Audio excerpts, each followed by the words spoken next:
పెట్టుబడులు పెరిగాయి, దిగుబడులు తగ్గాయి. పోనీ ఆదాయమైనా వస్తుందా అంటే అప్పులు తప్ప రైతుకు సొమ్ము దక్కని పరిస్థితి. ఇది రసాయనిక వ్యవసాయం చేస్తున్న రైతుల దుస్థితి. ఈ స్థితిని మార్చి రైతు ఆదాయం పెంచే లక్ష్యంగా అడుగులు వేస్తోంది ఏపీ సర్కార్. అందుకే దశ దిశలా పెట్టుబడి లేని ప్రకృతి వ్యవసాయాన్ని విస్తరింపజేస్తోంది. ఈ నేపథ్యంలో కృష్ణా జిల్లాలో వ్యవసాయ అధికారుల కృషితో రైతులు మెల్లిమెల్లిగా ప్రకృతి వ్యవసాయ బాట పడుతున్నారు. గతంలో రసాయన సాగుతో నష్టపోయిన రైతులు ఇప్పుడు లాభాలను ఆర్జిస్తూ ఆదర్శంగా నిలుస్తున్నారు.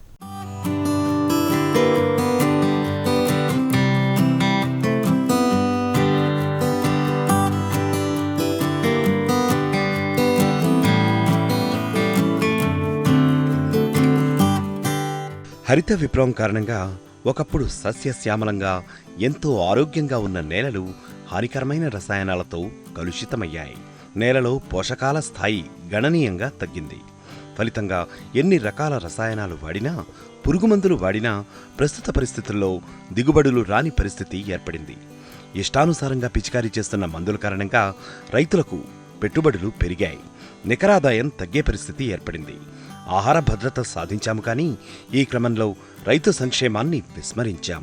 అందుకే రైతులకు పూర్వ వైభవాన్ని తీసుకొచ్చేందుకు పెట్టుబడి లేని ప్రకృతి వ్యవసాయాన్ని ప్రోత్సహిస్తోంది ఏపీ సర్కార్. సాగులో రైతులు ఖర్చులు తగ్గించుకొని నికరాదాయాన్ని పొందే దిశగా రైతులకు అవగాహన కల్పిస్తోంది.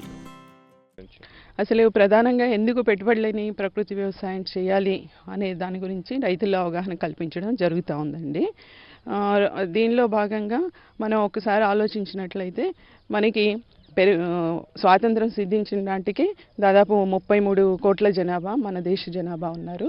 అప్పటి నుంచి పెరుగుతున్న జనం వీరికి అందించాలి భోజనం అని చెప్పేసి శాస్త్రవేత్తలు చాలా శ్రమించి నూతన వంగడాలు తీసుకురావడం జరిగింది. వీటికి ఎక్కువ పోషకాలు తీసుకునే సామర్థ్యం ఉంది. కాబట్టి అప్పుడు మనం ఏం చేసామంటే సేంద్రియ ఎరువులతో పాటు రసాయనిక ఎరువులు వేయడం మొదలుపెట్టాము. ఆ క్రమంలో ఏమైందంటే పైరు బాగా పెరిగింది. ఎప్పుడైతే పైరు కంటికి ఇంపుగా ఉందో, కంటికి ఇంపుగా ఉన్నప్పుడు కడుపు కూడా ఇంపుగా ఉంటుంది అన్న చందంగా పురుగు కూడా ఆశించడం జరిగింది. ఈ క్రమంలో రైతులకి పెట్టుబడి పెరిగి నికరాదాయం తగ్గే పరిస్థితి వచ్చింది. కృష్ణా జిల్లాలో 2015వ సంవత్సరం నుంచి పెట్టుబడి లేని ప్రకృతి వ్యవసాయాన్ని చేస్తున్నారు రైతులు. వ్యవసాయ శాఖ అధికారులు జిల్లాల్లోని 10 క్లస్టర్లను ఎన్నిక చేశారు. 8 మండలాల్లో 52 గ్రామాల్లోని రైతులకు పెట్టుబడి లేని ప్రకృతి వ్యవసాయం గురించి అవగాహన కల్పిస్తున్నారు. సుభాష్ పాలేకర్ గారు ఆ విధానంతో నేను ఆయన ఆకర్షితున్నయి ప్రకృతి వ్యవసాయంలో 2 సంవత్సరాల నుంచి చేస్తున్నాను.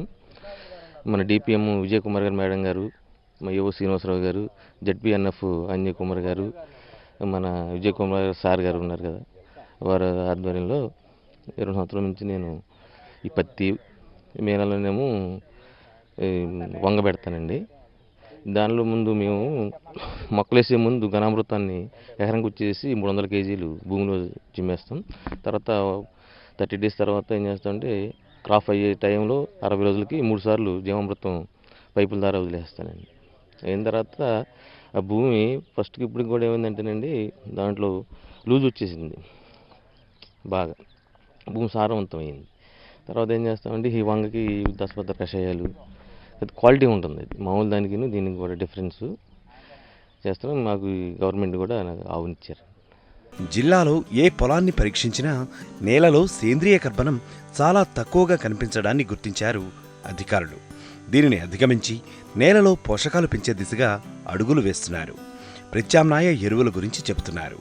నేలలో సూక్ష్మజీవులను ఏ విధంగా అభివృద్ధి చేయాలో శిక్షణను కూడా అందిస్తున్నారు. నేల ఆరోగ్యంగా ఉంటేనే ఆరోగ్యమైన ఉత్పత్తులు సాధించడం సాధ్యమవుతుంది. కాబట్టి నేల ఆరోగ్యం గురించి రైతుల్లో అవగాహన కల్పించడం జరుగుతూ ఉంది.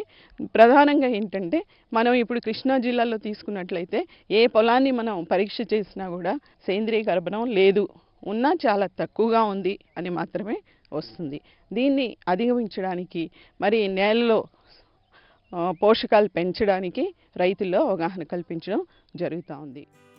ఒకప్పుడు వ్యవసాయం అంటే పాడి పంట, కానీ ఇప్పుడు పాడి దూరమై పంట మాత్రమే మిగిలింది. ఈ పరిస్థితుల్లో రైతులను మరలా ఒక నాటు ఆవునైనా పెంచుకునే దిశగా ప్రోత్సహిస్తాము అంటున్నారు అధికారులు.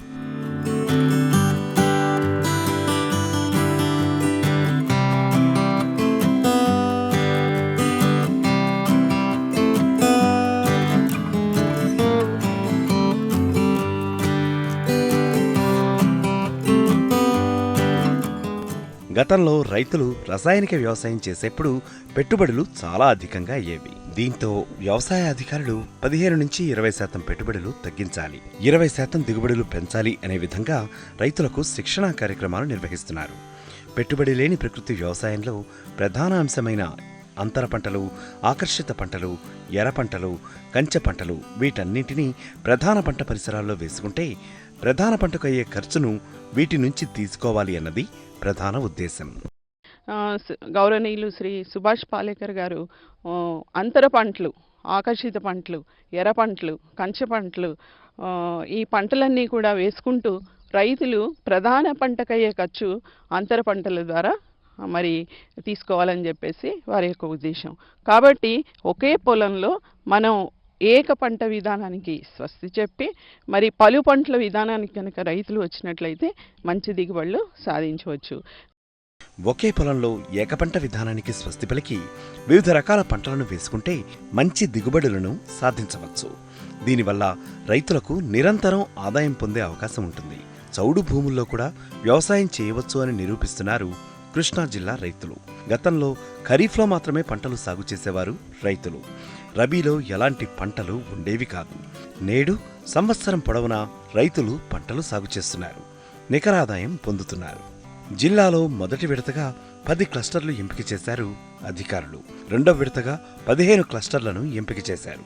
మూడో విడతగా మొదట ఎంపిక చేసిన క్లస్టర్లలోని 52 గ్రామాలకు తోడు మరో 52 గ్రామాలను కూడా ఎంపిక చేశారు.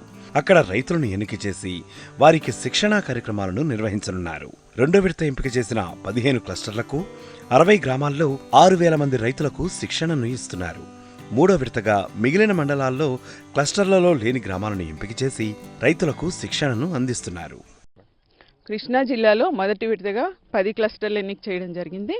ఇప్పుడు మరి రెండో విడతగా 15 క్లస్టర్లు ఎన్నిక చేయడం జరిగింది.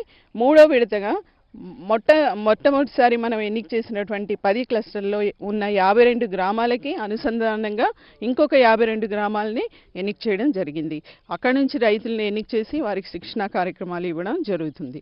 అలాగే రెండో విడత ఎన్నిక చేసినటువంటి 15 క్లస్టర్లకి అనుసంధానంగా 60 గ్రామాలలో 6,000 మంది రైతులకి శిక్షణ ఇవ్వడం జరుగుతుంది. అలాగే మూడో విడత మనం ఎక్కడైతే ఏ మండలాల్లో ఇంకా మనం ఈ క్లస్టర్స్ తీసుకోలేదో అక్కడ నూతనంగా మరి ప్రతి మండలంలో కూడా ఒక గ్రామాన్ని ఎన్నిక చేసి అక్కడ కూడా రైతులకి 28 మండలాల్లో 28 గ్రామాలు ఎన్నిక చేయడం జరిగింది. వారికి ఈ శిక్షణా కార్యక్రమాలు ఇవ్వడం జరుగుతుంది. ప్రకృతి వ్యవసాయం గురించి ఆలోచించడం అంటే రైతు సాధికారతను సాధించడమే. ఈ విధానంలో పంటలు పండించి భావితరాలకు ఆరోగ్యమైన నేలను, పంటను, వాటి ఉత్పత్తులను అందించి ఆరోగ్య భారతాన్ని ఆవిష్కరించుకుందాం.